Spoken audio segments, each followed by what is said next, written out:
બાજરી અને રાગી બંને મિલેટ લઈને આજે નરમ અને ખીલેલી રોટલી બનાવીશું. અને આ બંને મિલેટ ફાઇબર, પ્રોટીન, કેલ્શિયમથી ભરપૂર છે.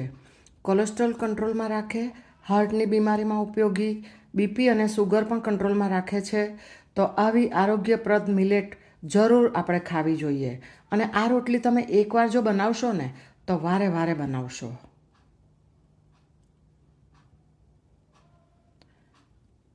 નમસ્કાર, હું કલ્પના અજય નાયક.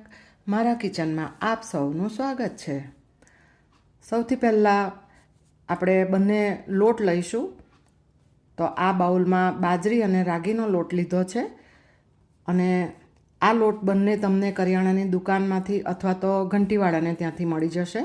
અને રાગીનો લોટ બાજરીના લોટ કરતાં થોડો ઓછો લીધો છે. તો બંનેને મિક્સ કરીને હું તમને લોટનું ચોક્કસ માપ કહું છું કે જેથી તમને એક્ઝેક્ટ ખ્યાલ આવે. તો આ મેઝરમેન્ટનો અડધો કપ છે. તો એ ભરી જોઈએ પહેલાં. જુઓ, આ અડધો કપ ભરાઈ ગયો. અને બીજો આ 1/4 કપ છે. થોડો ઓછો છે, પરંતુ આપણે બાજરીનો લોટ લઈને 1/4 કપ પણ આખો ભરી દઈએ કે જેથી ચોક્કસ માપનો ખ્યાલ આવે. એટલે કે 1/4 કપ અને અડધો કપ, ટોટલ પોણો કપ બંને થઈને લોટ લીધો છે. તો ગેસ પર એક તપેલીમાં પહેલાં અડધો કપ પાણી લીધું અને ત્યારબાદ 1/4 કપ લઈશું. એટલે કે જેટલો લોટ એટલું પાણી લેવાનું. અને પાણીને આપણે ગરમ કરીશું અને થોડું મીઠું નાખીશું. અને મીઠું ઉમેરવું એકદમ ઓપ્શનલ છે, તમારાથી સ્કીપ કરવું હોય તો કરી દેજો. અને હવે જુઓ, આ રીતે પાણી ઉકળવા માંડે ને બરાબર એટલે ગેસને બંધ કરી દઈએ. અને બંને લોટ જે આપણે લીધા છે એને ઉમેરી દઈએ પાણીમાં અને સારી રીતે મિક્સ કરીશું. અને ત્યારબાદ ઢાંકણ ઢાંકીને 10 મિનિટ સુધી એને રેસ્ટ આપીશું.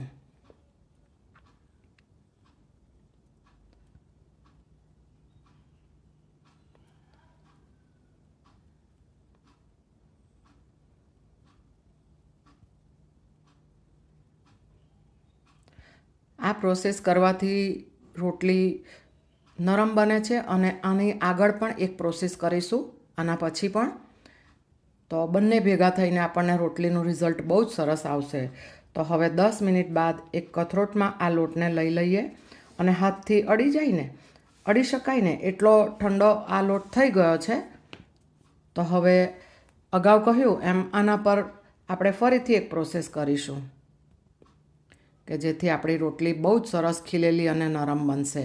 તો એક નાની ચમચી ભરીને ઘી લઈએ અને લોટને સારી રીતે આપણે મસળવાનો છે કે જેનાથી લોટ ક્રેક વિનાનો અને લચકદાર બનશે.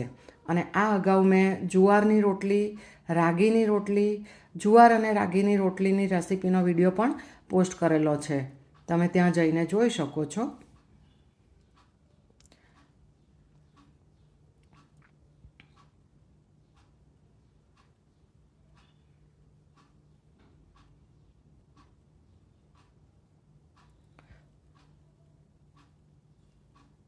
હાથમાં સાધારણ ઘી લઈને ફરીથી સુવાળો કરીશું. અને આ રોટલી તથા અગાઉ મેં જણાવીને તે બધી મિલેટની રોટલીની વિશેષતા એ છે કે આ બધી રોટલી આ પ્રોસેસ કરવાથી ઠંડી પડ્યા બાદ પણ એકદમ નરમ રહેશે. તમે ટ્રાય ચોક્કસ કરી જજો. સવારે બનાવેલ રોટલી હોય ને તે સાંજે ખાવ ને તો પણ એટલી જ નરમ લાગશે.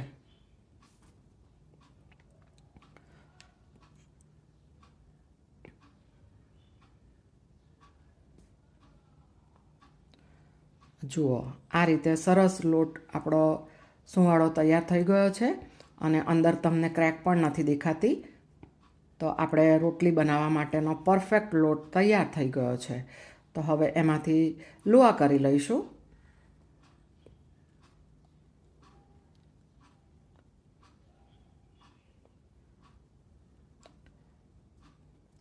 આ મેં અટામણ માટે પણ બાજરીનો જ લોટ લીધો છે.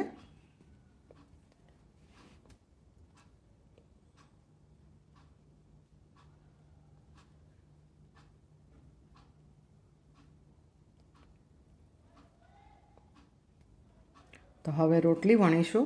અને રોટલી વણું ને ત્યારે તમે ધ્યાનથી જોજો કે આપણે લોટને સારી રીતે મસળ્યો છે ને એટલે રોટલી બહુ જ ઇઝીલી વણી શકાય છે. બાજરી અને રાગીનો લોટ છે છતાં પણ રોટલી સરસ રીતે વણાય છે.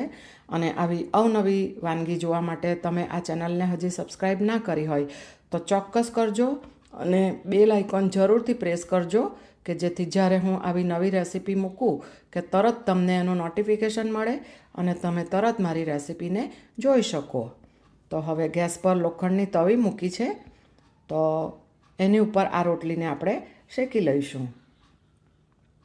આ રીતે સાધારણ બબલ્સ આવે ને એટલે એને પલટાવી લેવાની અને વાવ, જુઓ તમે જોયું ને કે રોટલી એની આપમેળે જ ખીલી નીકળી છે, એકદમ સરસ દળાદાર. તો આ રીતે જ આપણે બાકીની રોટલી પણ બનાવી લઈએ.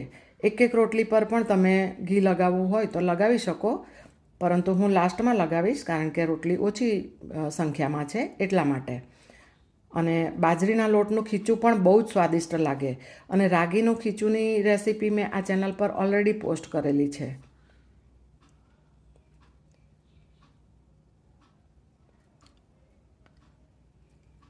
જુઓ કેટલી સરસ ખીલી નીકળે છે. તો હવે બધી રોટલી પર ઘી લગાવી દઈએ અને તમને આ રોટલી કેવી સોફ્ટ બની છે ને એ તમને બતાવું છું હાથમાં લઈને.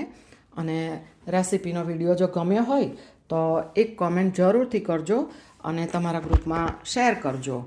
અને મળતા રહીશું આવી જ એક અવનવી રેસીપી સાથે. ત્યાં સુધી તમે તમારું અને તમારા પરિવારનું ચોક્કસપણે ધ્યાન રાખજો. આવજો.